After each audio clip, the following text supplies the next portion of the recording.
కారణం ఆయన డిక్లరేషన్ ఇచ్చి పైకి వెళ్ళాలి అని. ఇన్ని సంవత్సరాలు లేనిది ఇప్పుడు డిక్లరేషన్ అంశం ఎందుకు వచ్చిందన్నది వైసీపీ నేతలు మాట్లాడే పరిస్థితి. దీని మీద మరి రాష్ట్ర ప్రభుత్వం ఎలాంటి నిర్ణయం తీసుకోబోతుందో ఒక ఉద్రిక్త పరిస్థితి. ప్రశాంతమైన తిరుమలగిరులన్నీ కూడా ఈరోజు హై టెన్షన్లో ఉన్నాయి. ఏం జరగబోతుంది అని, ఎలాంటి అంశాలు వస్తాయని. ఒక పక్క పవన్ కళ్యాణ్ గారు, ఒక పక్క చంద్రబాబు నాయుడు గారు, పోలీసులు ఆందోళన చెందుతున్న నేపథ్యం. మరి మనతో పాటుగా ఈ ఇష్యూస్పై అసలు వీళ్ళ ప్రాబ్లమ్స్ ఏంటి, వీళ్ళ ఇబ్బందులు ఏంటి, ఎందుకు జగన్మోహన్ రెడ్డి గారు డిక్లరేషన్ ఇచ్చి మాత్రమే వెళ్ళాలి. ఆనం గారు మనతో ఉన్నారు, టీడీపీ ఫైర్ బ్రాండ్ అధికార ప్రతినిధి. నమస్తే ఆనం గారు.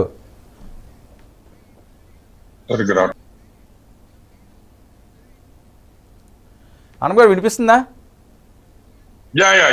కొంచెం ఆనం గారు, ఏంటి జగన్మోహన్ రెడ్డి గారు మాజీ ముఖ్యమంత్రి వర్యులు తిరుమల తిరుపతి దేవస్థానానికి వెళుతుంటే ఎందుకు ఇంత చర్చ, ఇంత రచ్చ? చర్చ ఏం లేదండి, ఆయన దాని గురించి చర్చ ఉంటుంది. యాక్చువల్లీ వాస్తవాలు ఇది కదా. ఇప్పుడు ఒకటి, ఆయన క్రిస్టియన్ అని మేము చెప్తున్నాం.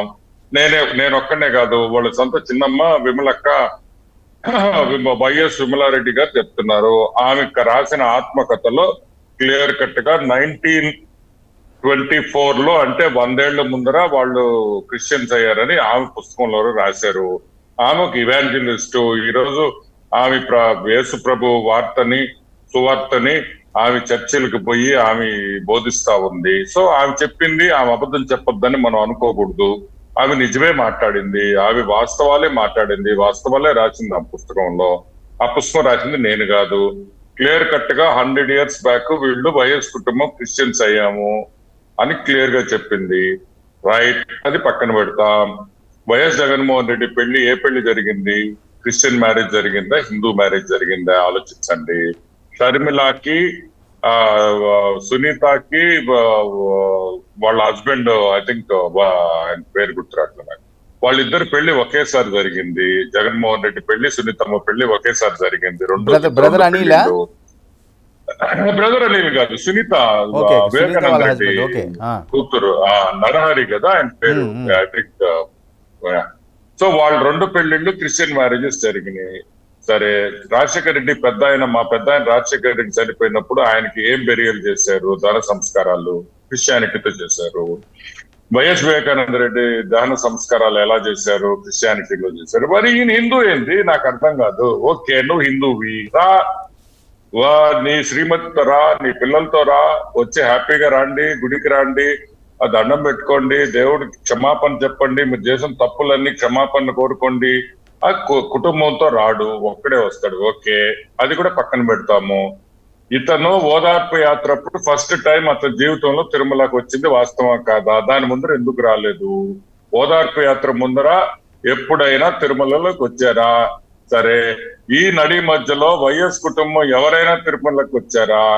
ఒక రాజశేఖర రెడ్డి గారు పెద్ద ఆయన బ్రహ్మోత్సవాలు అప్పుడు వచ్చి బట్టలు ఇచ్చేసి వెళ్ళిపోయేవాడు, వస్త్రాలు ఇచ్చేసి వెళ్ళిపోయాడు వాడు దేవుడికి. ఆయన కాకుండా ఇంకా ఎవరైనా వాళ్ళ కుటుంబంలో తిరుమలకి వచ్చి ఒకసారి దర్శనం తీసుకున్న దాఖలాలు ఉన్నాయా? లేవు. ఓకే, అది కూడా పక్కన పెడతాము.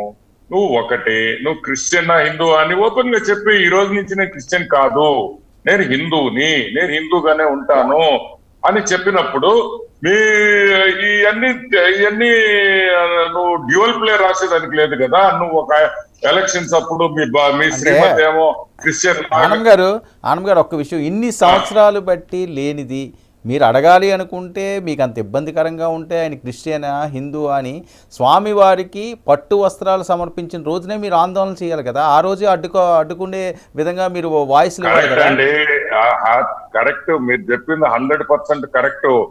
ఆ రోజు అంత ధైర్యం చేసి సాహసం ఎవరు పట్టించుకోలేదు. ఈ రోజు ఇవన్నీ జరిగినాయి కాబట్టే కదా ఇప్పుడు లడ్డు కాడ నుంచి ఇన్ని విశేషాలు జరిగినాయి కాబట్టి ఈ రోజు ఈ సనాతన ధర్మం నమ్మే నాలాంటి హిందువులు వచ్చి ఓపెన్ గా మాట్లాడుతున్నారు.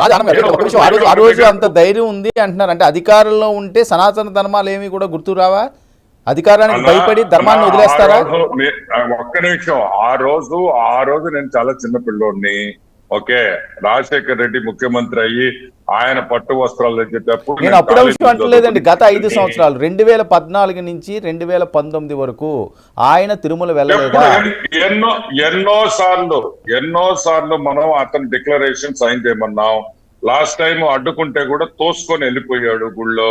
గుర్తు పెట్టుకోండి, తోసుకొని వెళ్ళిన జగన్మోహన్ రెడ్డి గుళ్ళోకి చెప్పులు వేసుకొని వచ్చిన జగన్మోహన్ రెడ్డి అవతల ఎవరో చెప్తే చెప్పులు తీశాడు. అంటే తిరుమల టెంపుల్ కు పోయినప్పుడు, అంటే మామూలుగా చర్చెస్ లో మనం షూస్ వేసుకొని పోతాం చాలా చర్చెస్ లో, ఆయన అట్లా అనుకున్నాడు. ఎప్పుడు తిరుమలకి రాలేదు కాబట్టి సరే తెలియకుండా వచ్చాడు అనుకున్నారు చాలా మంది. సో నేను అనేది ఏంటంటే ఇవన్నీ పక్కన పెడతాం. ఒక విషయం ఏంటంటే, see whether you believe or you don't believe, see belief అనేది ఎవరి ఇష్టం వాళ్ళది. అది ఏ మతంలో నువ్వు ఉండాలనేది నీ ఇష్టం. ఎవ్వరు కూడా దాంట్లో తప్పు పట్టే ఛాన్స్ లేదు, తప్పు పట్టకూడదు కూడా. అది ఒక పర్సనల్ ఒపీనియన్. ఆ పర్సనల్ ఒపీనియన్ మేము రెస్పెక్ట్ చేస్తున్నాం. మేము అడిగేది ఒకటే, ఈ దొండ వైఖరి ఎందుకు? ఒక నిమిషం ఓకే, ఆయన వచ్చాడు. ఎప్పుడైనా రాజశేఖర్ రెడ్డి విజయమ్మతో వచ్చాడా గుడికి? రాలేదే. ఎందుకు రాలే? నేను విజయమ్మని చాలా గౌరవిస్తా. ఎందుకు తెలుసా? విజయమ్మ గారు క్రిస్టియన్ అని ఓపెన్ గా చెప్పుకుంటుంది. ఓపెన్ గా ఆమె నమ్మిన దేవుడిని, నేను యేసు ప్రభుని నమ్మాను అని విజయమ్మ ఓపెన్ గా చెప్పదు. ఆమె దాచిపెట్టుకోదే. ఆమె ఎలక్షన్ అప్పుడు కూడా బైబిల్ పెట్టుకొని ఉండింది చేతుల్లో. సో అది ఫేత్ అంటే, అది నమ్మకం అంటే, అది దేవుడి మీద ప్రేమ అంటే అది. అంతేగాని రాజకీయంగా నీకు ఎటు కావాలంటే అటు మార్చుకునే దాన్ని కుదరదు వర్మ గారు. కాదండి, ఇప్పుడు ఆయన ఆయన డిక్లరేషన్ మీద సంతకం పెట్టరు అన్నది వైఎస్ఆర్సీపీ నేతలు మాట్లాడేది. ఎవరు అడ్డుకుంటారో చూస్తామంటున్నారు. తిరుమల దగ్గర ఇది అవసరమా? ఏం చేస్తారు? కాదండి ఓకే, ఆయన సంతకం పెట్టడు.